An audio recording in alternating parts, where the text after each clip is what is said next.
PTPN 1 dan tuan rumah Perla Raya.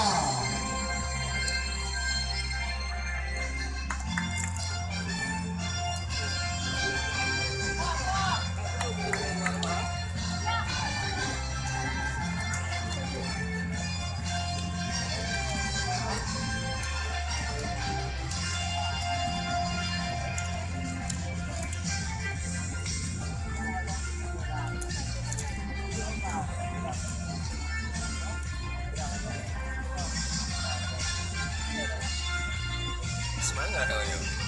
Terakhir dah ya.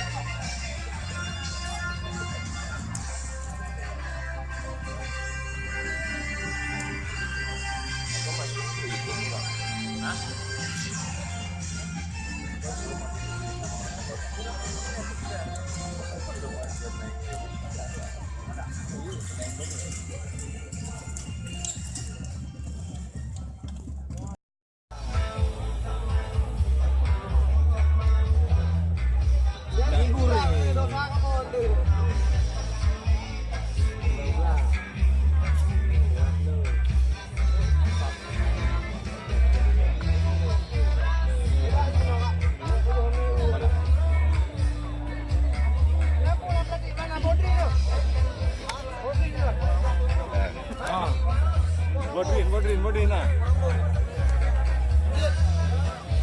Ya, hai pari di ana. Dia kalau pari ni. Dia pari.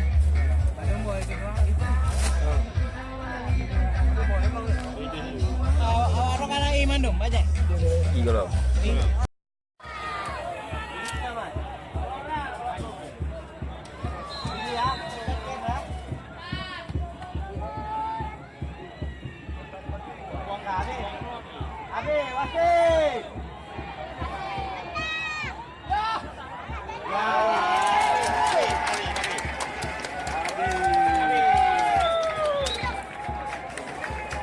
Hidup wasit.